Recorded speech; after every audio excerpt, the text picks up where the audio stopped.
베드로후서 3장 17절, 18절 마지막 절인데 제가 지금 베드로후서를 강해하고 있어요. 이제 2번 정도 했는데 만약 시간 관계상 이 베드로후서를 딱 한 번만 설교할 수 있다면 이제 선택할 수 있는 본문이 바로 오늘 본문입니다. 그리고 오늘이 바로 그날입니다. 네. 한마디로 베드로후서 전체를 이 2구절로 압축해 놓았고요. 이 2구절만 알면 사실은 베드로 전서 후서의 내용이 어떤 것인지를 우리가 충분히 알 수 있습니다. 17절은 소극적으로 이미 알고 있고 이미 붙잡고 있는 진리에서 넘어지지 않도록, 미끄러지지 않도록 조심해라, 삼가라 라는 내용이고요.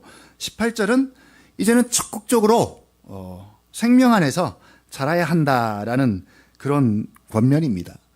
오늘은 시간 관계상 저희가 보통 이제 교회에서 설교를 할 때 1시간을 넘게 해요. 설교가 좀 길어요. 근데 이제 서목사님 물어봤더니 보통 30분 한다 그래요. 되게 좋은 교회입니다. 그래서 저에게 인심을 써서 10분 정도 더 허락을 해 주셨어요. 근데 제가 보니까 40분 가지고는 또 안 될 것 같아요. 여러분 양해를 부탁드립니다. 그래서 17절은 일단 생략을 하고 18절로 바로 가겠습니다. 18절은 그리스도인의 생활에 대해서 말씀하고 있습니다. 그리스도인의 생활에 대해서 성경이 많은 부분 구절에서 이야기하지만 가장 짧고 또 가장 잘 묘사된 구절 중에 하나가 아닌가 생각을 해봅니다. 베드로는 베드로전서 5장까지 그리고 베드로후서 3장까지를 통해서 이런저런 권면과 또 도움과 위로의 말씀을 다 전한 다음에 이제 마지막으로 그 모든 것을 또 종합하고 요약해서 한 번 더 강조하는 말씀이 바로 18절입니다. 그러니까 어찌 보면 마지막 유언과도 같은 말씀이고요. 아마 베드로에게 이 시대를 사는 우리에게 한 말씀만 해 주십시오 라고 부탁을 한다면 아마 베드로는 이 18절을 또 말씀하지 않을까라는 생각을 해봅니다. 같이 읽어보겠습니다. 18절 시작. 오직 우리 주 곧 구주 예수 그리스도의 은혜와 그를 아는 지식에서 자라가라. 영광이 이제와 영원한 날까지 그에게 있을지어다. 아멘. 이 말씀은 이미 1장 서두에서 인사말로 했던 말씀입니다. 우리 가까우니까 1장 2절로 한번 넘어가 보겠습니다. 1장 2절 같이 한번 읽어보죠. 시작. 하나님과 우리 주 예수를 알므로 은혜와 평강이 너희에게 더욱 많을지어다.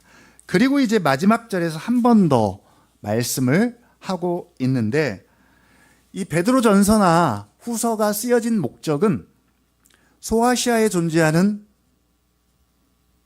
그 모든 교회들을 실제적으로 돕기 위해서 쓴 편지입니다. 보편적으로 초대교회 성도들이 겪고 있는 고난과 고통의 문제들이 있습니다. 외적으로는 로마 황제에 의해서 정치적으로, 종교적으로, 경제적인 압박과 또 박해와 고난들이 있고요. 그리고 심지어 베드로 자신도 이제 머지않아 로마 황제에 의해서 사형을 당할 날을 코앞에 두고 있습니다. 바울도 그랬고요. 그리고 이제 많은 교회들도 곧 엄청난 박해와 고난 가운데 직면하게 될 것입니다. 내적으로는 교회에 들어온 거짓 선지자와 거짓 교사들의 거짓 가르침들로 인해서 믿음이 약한 성도들이 미혹을 당하는 일들이 역시 모든 교회마다 겪는 그런 문제들입니다. 그래서 이 편지를 통해서 외적이고 내적인 고난과 핍박 가운데 있는 성도들을 실제적으로, 피상적으로가 아니라 실제적으로 도와서 그들을 견고한 믿음과 확신 가운데 서게 하기 위해서, 그리고 더 잘하게 하기 위해서 이 편지를 쓴 것입니다. 오늘날도 마찬가지입니다. 시대가 변했어도, 고난과 고통의 양상은 달라졌어도 본질은 그때나 지금이나 똑같습니다. 그래서 우리에게 일어나는 여러 가지 고난의 문제들을 해결하는 방식은 다르지 않아요. 그때나 지금이나 똑같습니다. 그래서 우리가 성경을 늘 주목하는 이유입니다. 오늘 말씀을 정리해 보면 딱 두 가지입니다. 첫째는 우리는 누구인가? 우리가 가진 것은 무엇이고 우리가 믿는 토대는 무엇인가? 우리는 어디에 서 있는가? 가장 기본이 되고 토대가 되는 것에 대해서 먼저 알아야 한다라는 말씀이고요. 우리 언덕교회 교회 주보를 보니까 이 두 가지 토대를 이렇게 주보에 기록을 해놨습니다. 마침 이제 설교하고 딱 맞아 떨어지는 것 같아요.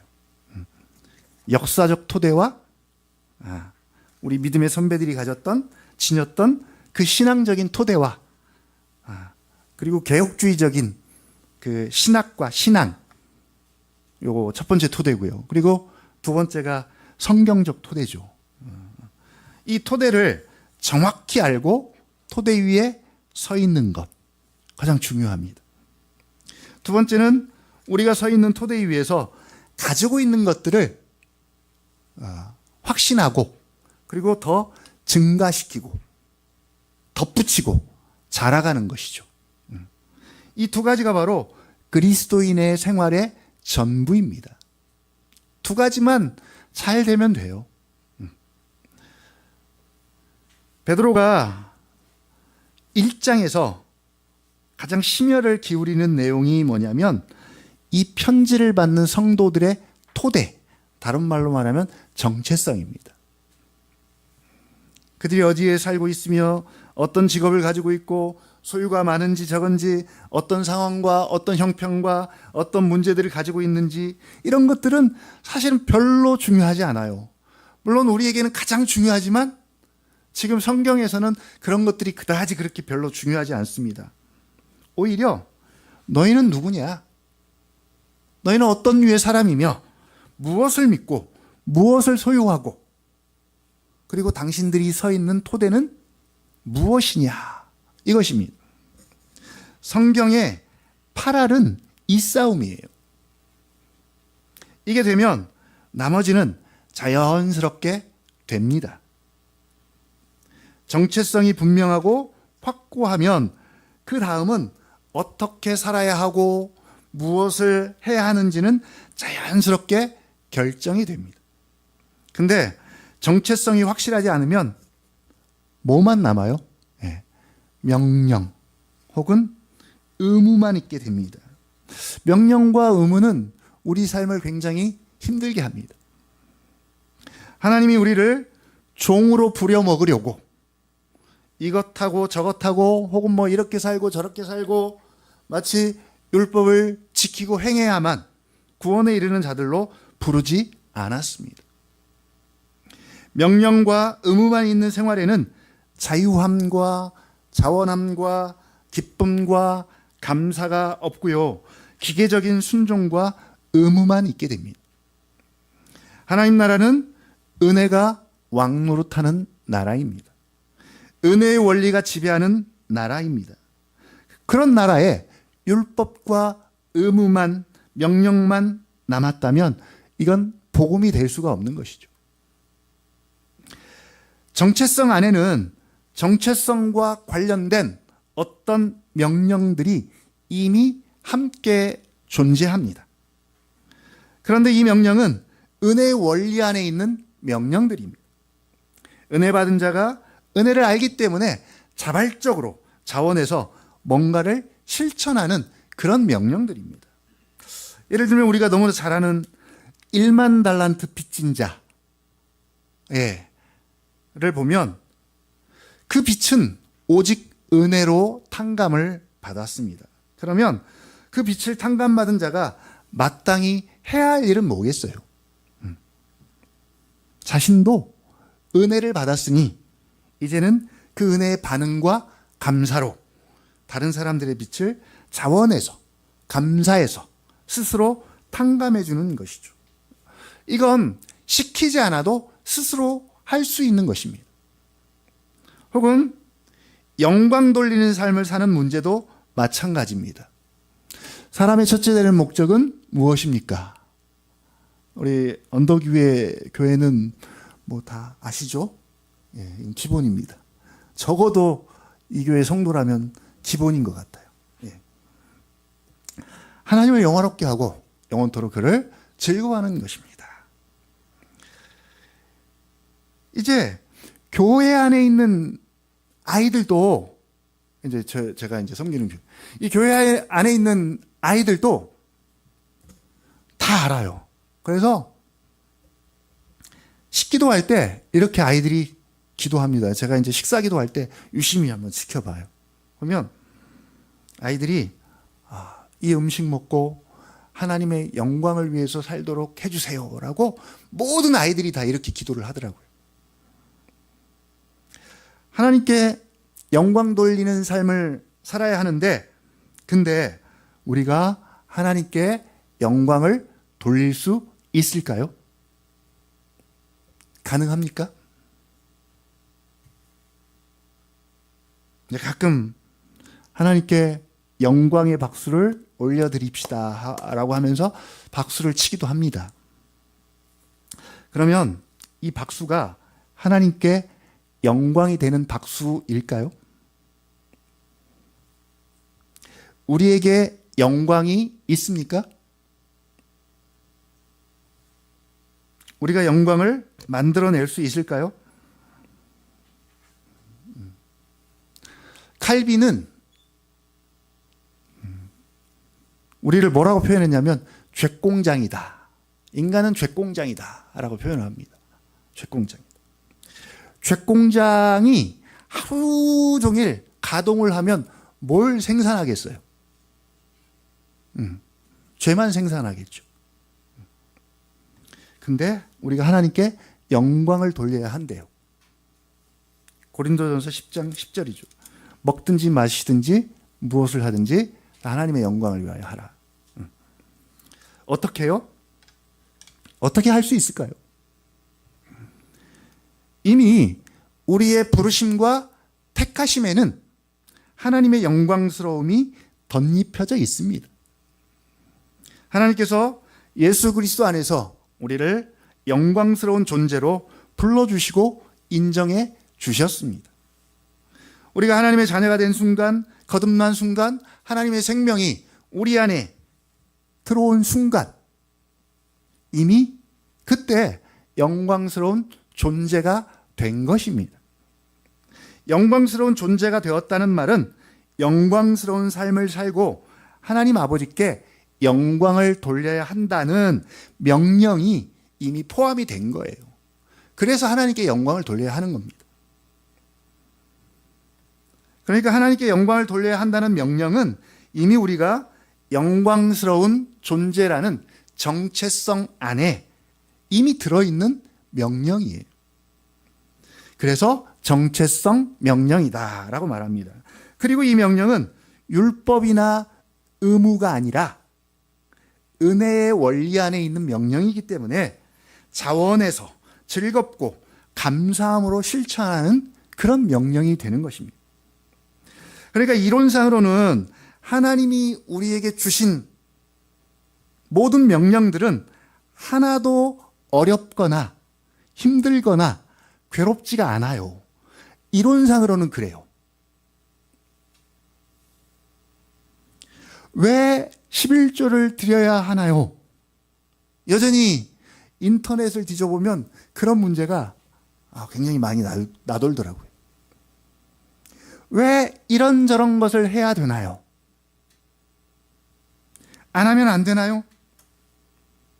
여러분, 모르면 하지 마십시오. 모르면. 그러나 정체성이 확실하고 분명하고 확고하면 하지 말래도 하게 되어 있습니다. 1장을 통해서 베드로는 자신도 자신의 정체성을 분명하고 확실하게 고백합니다. 1장 1절이죠. 나는 예수 그리스도의 종이며 사도다. 종이라고 고백하는 것은 아무나 함부로 할 수 있는 것이 아닙니다. 스스로 자기가 종이라고 고백하고 귀를 뚫어서 나 예수님의 종 할래요 라고 한 거예요. 시켜서 한 것 아닙니다. 자, 이건 더 이상 설명이 필요 없는 정체성입니다. 나는 그렇지만 너희도 나와 같은 유의 사람이다. 너희도 사도인 나와 우리와 같이 동일한 믿음, 같은 믿음, 보배로운 믿음을 받은 자들이다 라고 말합니다. 너희가 누구라고요? 너희가 사도인 나와 우리와 같은 믿음, 동일한 믿음, 하나의 믿음, 보배로운 믿음을 하나님께로부터 받은 자들이다 라고 말합니다. 한국교회 성도들이 가장 잘 안 되는 부분이 있다면 바로 이 부분인 것 같아요. 우리가 가지고 있는 이 믿음의 가치를 잘 모른다는 것이죠. 베드로는 분명히 이 믿음을 보배로운 믿음이다 라고 말하고 있습니다. 그리고 4절에 가면 믿음의 성격을 이야기하면서 다시 한번 보배롭다라는 표현을 써서 보배롭고 지극히 큰 약속이다 라고 합니다. 보배로운 믿음이고 보배롭고 지극히 큰 약속입니다. 근데 나의 믿음을 보배로운 믿음 혹은 보배로운 약속으로 여기기가 어려워요. 정말 어렵습니다. 우리가 믿음의 가치를, 약속의 가치를 그렇게 여길 수만 있다면 게임은 끝난 거예요. 더 이상 뭘 걱정하고 뭐가 문제겠어요? 내가 보배로운 믿음 안에 있고 믿음을 가졌고 하나님이 그걸 나에게 주셨고 보배로운 약속을 가지고 있는데 이건 마치 이런 고백이나 다름이 없습니다. 그리스도를 아는 지식이 내게는 가장 고상하다. 이 고상하다는 표현이 바로 보배롭다는 표현이잖아요. 그래서 내가 자랑하고 가지고 있는 모든 것들 다 나는 배설물로 여기고 해로 여긴다. 그러나 늘 우리의 고민은 믿음 없음과 또 믿음이 있어도 작죠. 그러나 적은 믿음, 겨자씨만한 믿음만 있어도 이 산을 옮길 수 있다고 하는데 그러면 우리에게는 그런 믿음도 없는 것이죠. 왜 이런 일이 일어나냐면 믿음을 내 입장과 내 노력과 내 수고와 내 관점에서만 늘 생각하기 때문입니다. 1장 1절부터 4절까지를 주의해서 읽어보면 여러분 집에 가서 한번 읽어보십시오. 읽어보면 1절 사도들과 동일한 믿음, 같은 믿음, 보배로운 믿음을 받았대요. 받았어요. 내가 만들어낸 것이 아니라 받았습니다. 받은 믿음입니다. 누구로부터요? 우리 하나님과 구주 예수 그리스도의 의를 힘입어 성령님께서 우리에게 그 믿음을 주셨습니다. 그리고 우리는 받았습니다. 2절 은혜와 평강도 받았습니다. 3절, 4절 보배로운 믿음의 성격을 다시 한번 풀어서 설명합니다. 그의 신기한 능력으로 생명과 경건에 속한 모든 것을 우리에게 주셨으니 역시 주셨고 우리는 받았습니다. 4절 이로써 그 보배롭고 지극히 큰 약속을 우리에게 주사. 공통점은 하나님이 주셨습니다. 하나님이 행하셨습니다. 우리는 믿음으로 그것을 받았습니다. 우리가 한 것은 없습니다. 그런데도 이미 보배로운 믿음, 보배로운 약속이래요. 그리고 그것을 우리에게 주셨고 우리는 받았습니다. 베드로전서와 후서의 편지를 받는 교회들, 성도들은 그들이 어떤 상황과 또 어떤 직업과 어떤 문제를 안고 있든지 그들은 이미 보배로운 믿음을 받았고 생명과 경건에 속한 모든 것을 받았고 보배롭고 지극히 큰 약속을 받은 자들이며 신성한 성품에 참여한 자들입니다. 다시 한번 그들의 존재와 정체성을 상기시켜주는 그런 말씀입니다. 베드로가 이 후서에서 계속 강조하는 것이 바로 이 부분입니다. 너희가 믿고 있는 토대가 무엇이냐? 너희가 가지고 있는 것이 무엇이냐? 10절로 넘어가 보겠습니다. 10절, 1장 10절 시작. 그러므로 형제들아 더욱 힘써 너희 부르심과 택하심을 굳게 하라. 너희가 이것을 행한즉 언제든지 실족하지 아니하리라. 예. 그리고 12절에도 역시 같은 내용이에요.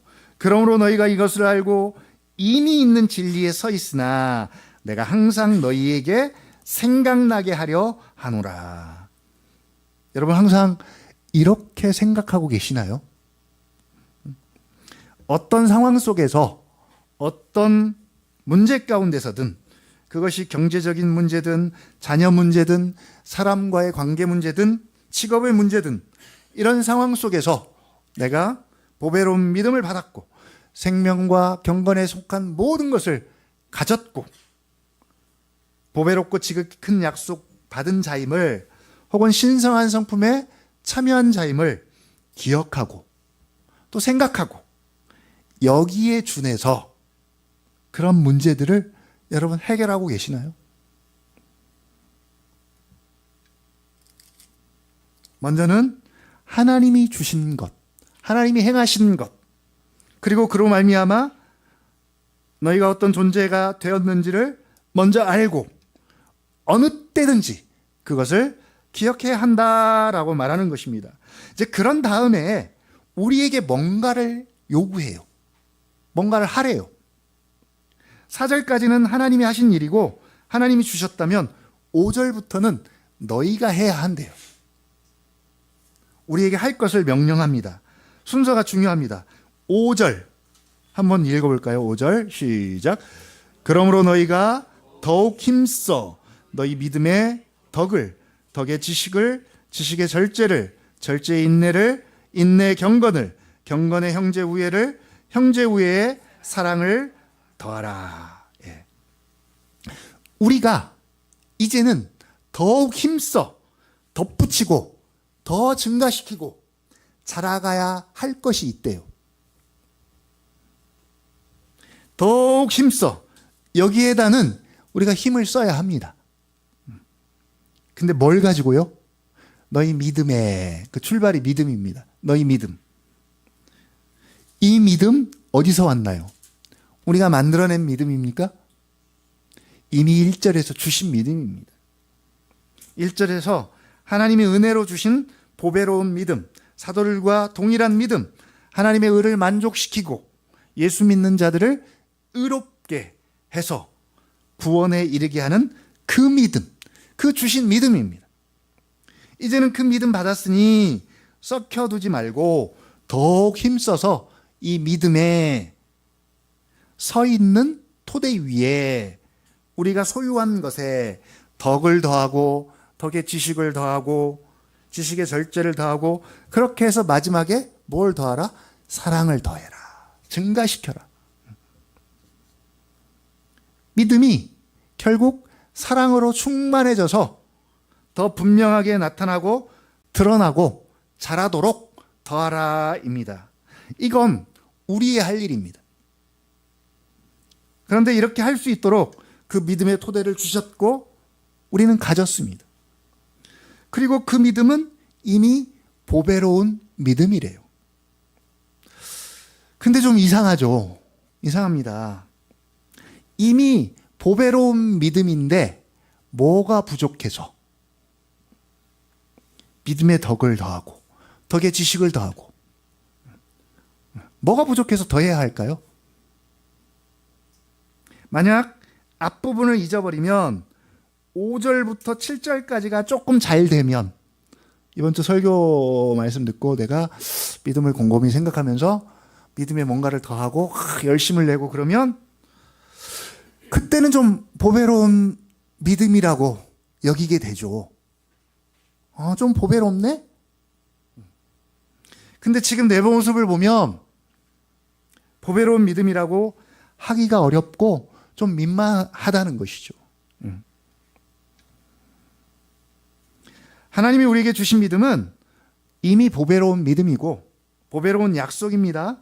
생명과 경건에 속한 모든 것입니다. 완전합니다. 구원에 이르기에 충분합니다. 단 씨앗 같은 형태로 우리에게 주셨다는 것이죠. 그래서 미미합니다. 작아서 다른 씨앗과 비슷해서 뭔지 그 정체성이 분명하지가 않은 것이죠. 그러나 씨앗이지만 완전해요. 계란을 여러분 뭐라고 부르나요?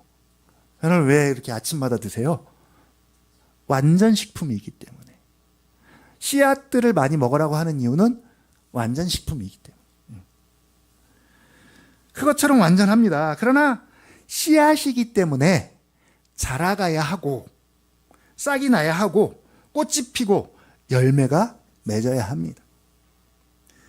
그러면 그 씨앗의 특징들이 자라감을 통해서 분명히 드러날 것이고요. 결국은 뭘로 알리라? 열매로 알리라. 나무가 어떤 나무인지 열매로 알듯이 그 믿음의 특징과 성격들이 드러나고 나타날 것인데 이건 너희가 힘써 열심히 해라.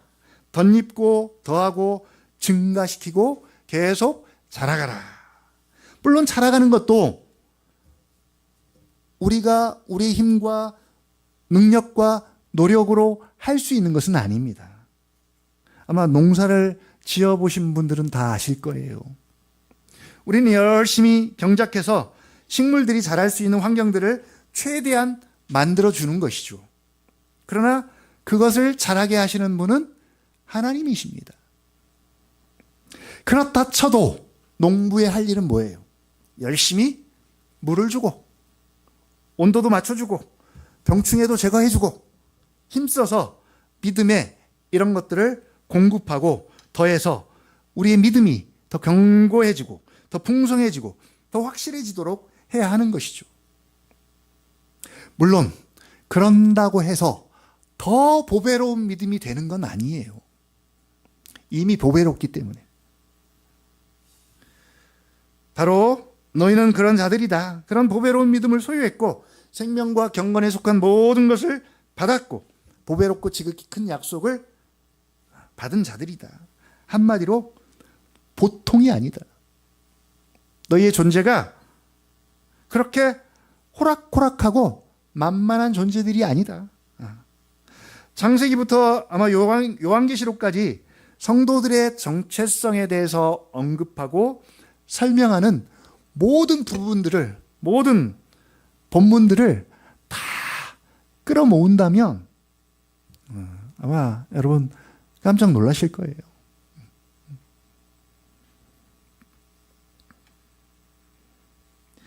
오늘 십계명, 제가 이제 언덕교회 교회 와서 이제 새롭게 좀 놀란 게 십계명을 이렇게 같이 합독하는 건데요. 결국 이 십계명도 뭡니까? 십계명. 어떻게 살 것인가에 대한 계명인데 이 십계명도 사실은 정체성 싸움이잖아요. 정체성 싸움입니다. 정체성이 확실하고 분명하면 이 계명을 은혜의 원리 안에서 순종할 수 있지만 정체성이 분명하지 않으면 뭐만 남아요?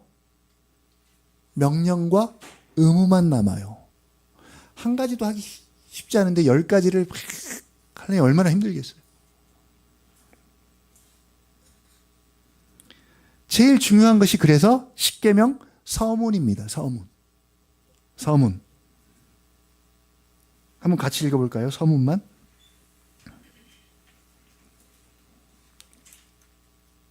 시작. 하나님이 이 모든 말씀으로 말씀하여 이르시되 나는 너를 애굽 땅 종 되었던 집에서 인도하여 낸 내 하나님 여호와니라. 예, 바로 나와 너입니다. 나와 너. 나가 너에게 주시는. 나는 누구입니까? 나. 너는 누구입니까?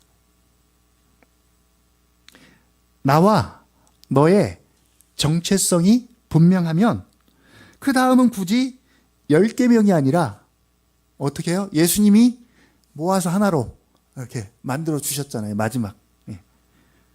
예수님이 주신 3계명으로 대체할 수가 있는 거예요. 그래서 마태복음 22장 37절로 40절이죠. 내 마음을 다하고 목숨을 다하고 뜻을 다하여 주 너의 하나님을 사랑하라 하셨으니 이것이 크고 첫째 되는 계명이요 둘째도 그와 같으니 내 이웃을 내 자신과 같이 사랑하라 하셨으니 이 2계명이 온 율법과 선지자들의 강령이다.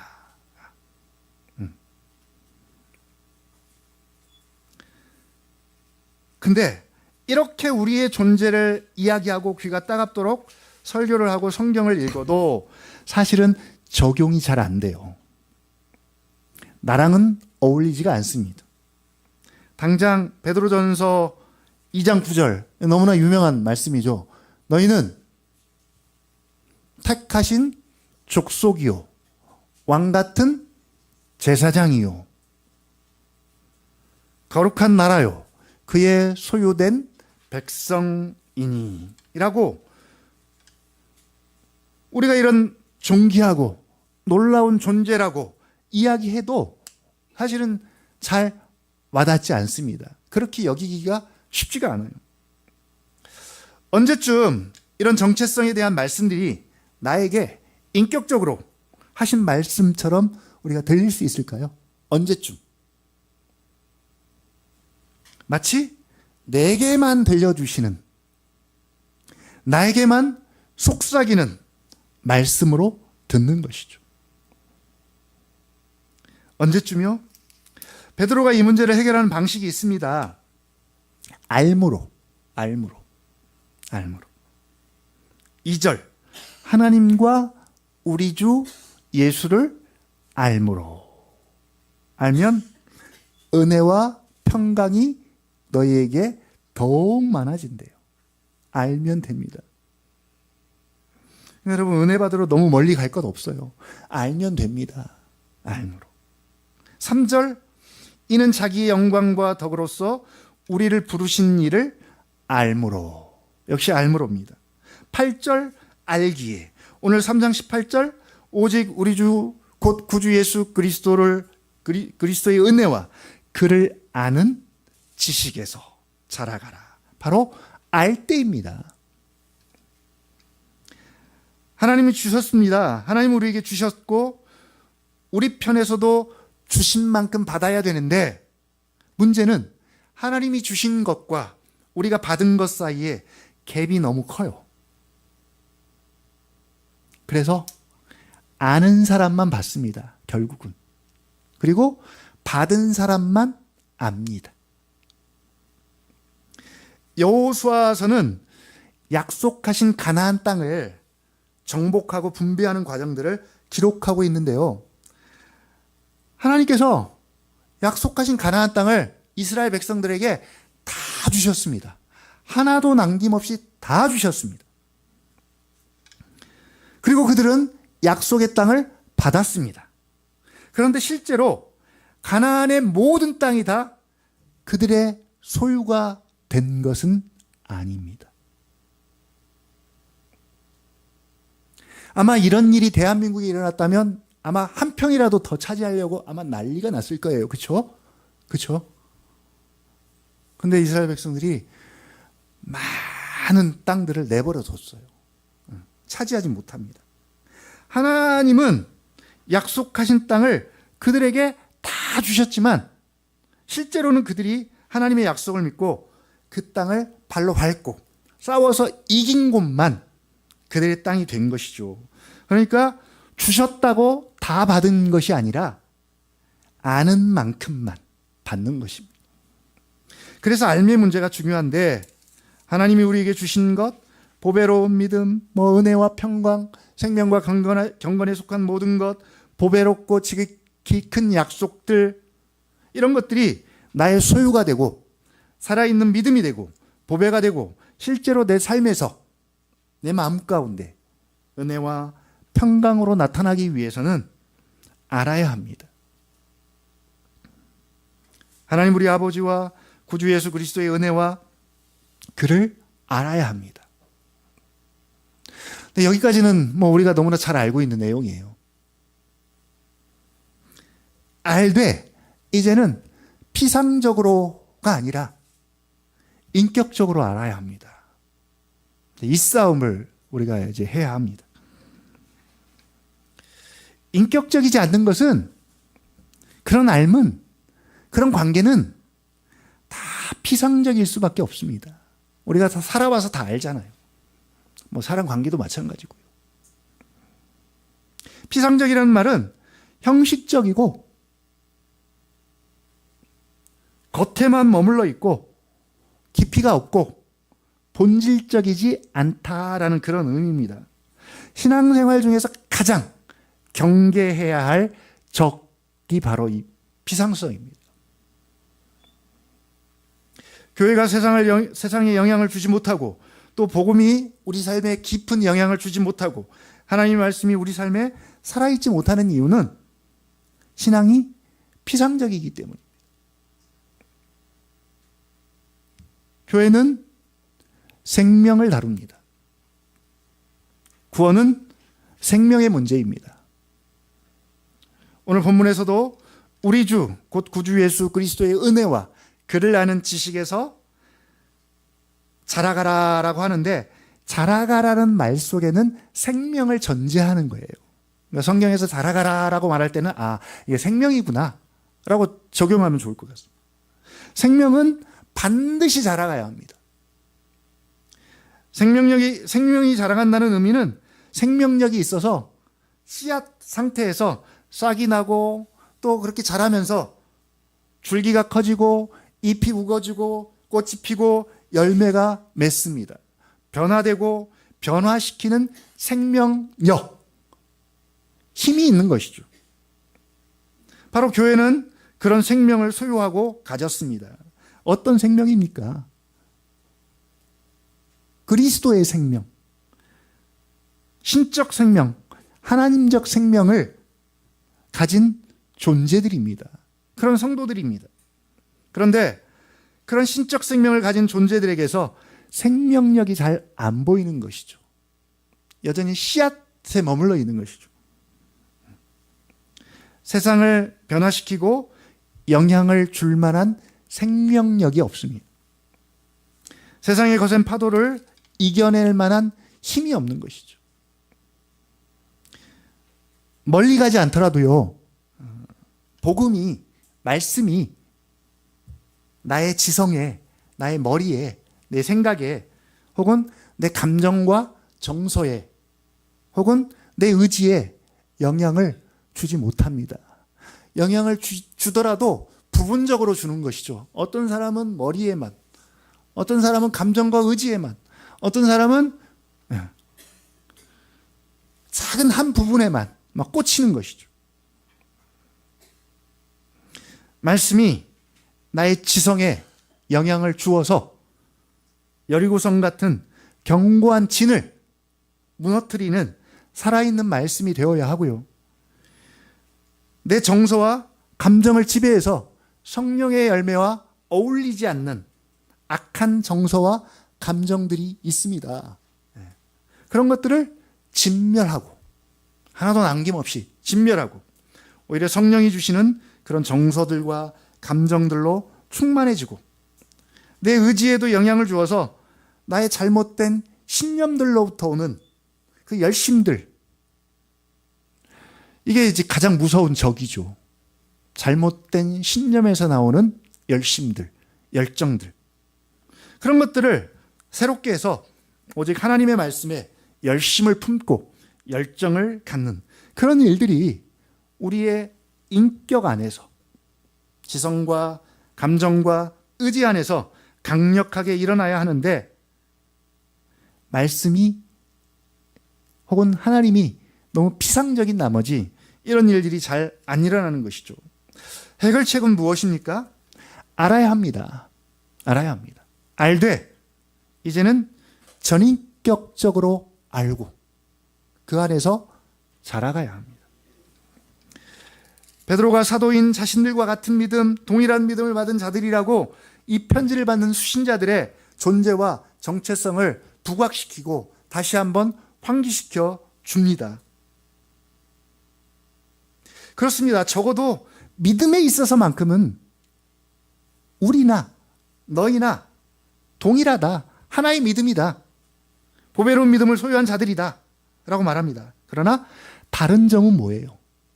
다른 점. 우리 주, 곧 구주 예수 그리스도의 은혜와 그를 아는 지식의 차이입니다. 알의 차이예요. 알의 차이. 그들은 주님의 존재와 그의 사역들을 전인격적으로 알았다는 것입니다.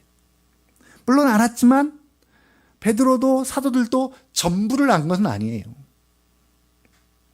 하나님 무한하신 분이고 반면에 우리는 유한합니다. 유한한 우리가 무한하신 하나님을 어떻게 다 알겠어요? 그러나 그 알면 알수록 더 알고자 하는 욕망과 열정으로 나타나서 그 알의 절정이 어떻게 드러나냐면 우리 빌립보서 3장으로 이제 마지막 결론입니다. 3장으로 한번 가보겠습니다.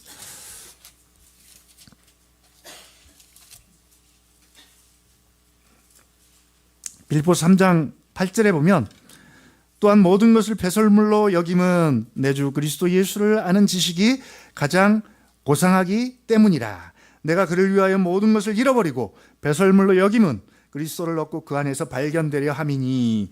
그리고 이제 10절인데요. 이 10절은 오늘 암과 그 암을 통해서 계속 자라고자 하는 한 사람의 삶의 자세와 태도를 보여주고 있습니다. 우리가 뭔가를 안다면 결국 이렇게 되어야 한다는 것이죠. 결론적으로 읽고 마치겠습니다. 10절부터 한번 같이 읽어보겠습니다. 시작. 내가 그리스도와 그 부활의 권능과 그 고난의 참여함을 알고자 하여 그의 죽으심을 본받아 어떻게 해서든지 죽은 자 가운데서 부활에 이르려 하노니 내가 이미 얻었다 함도 아니요 온전히 이루었다 함도 아니라 오직 내가 그리스도 예수께 잡힌 바 된 그것을 잡으려고 달려가노라. 14절이요. 표대를 향하여 그리스도 예수 안에서 하나님이 위에서 부르신 부름의 상을 위하여 달려가노라. 예.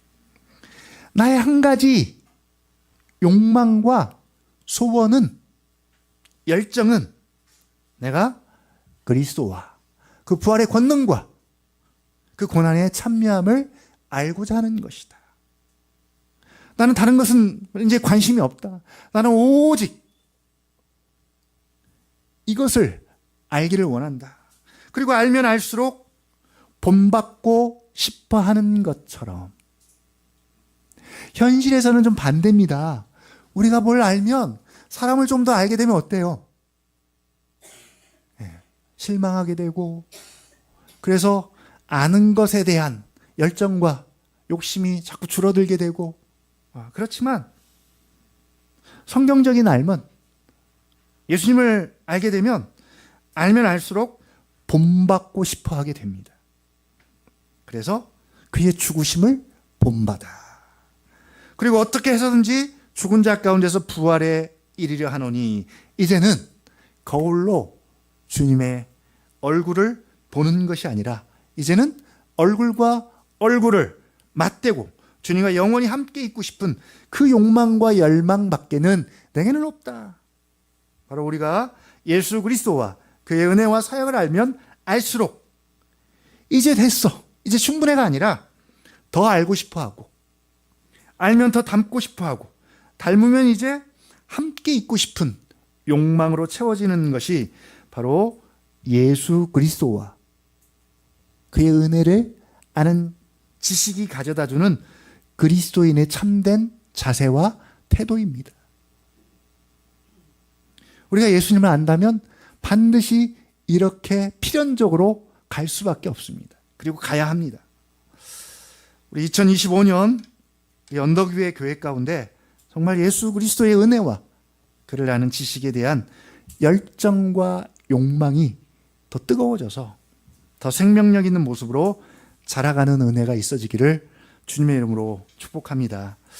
정말 그의 존재와 그의 사역을 알되 이제는 피상적이 아닌 정말 전인격적으로 알고 자라면 언덕 위의 교회가 가지고 있는 믿음 그리고 은혜, 언덕 위의 교회가 가지고 있는 사랑과 생명력이 필연적으로 드러나고 나타날 거예요. 그러려고 이 언덕 위의 교회 세운 거죠. 이름도 그렇게 세웠고요. 이 빛으로 이 죽음과 어둠의 그늘로 뒤덮여 있는 이 동네를, 이 지역을 환하게 비추는 그런 언덕 위의 교회로 온전히 세워지기를 다시 한번 주님의 이름으로 축복합니다. 기도하겠습니다.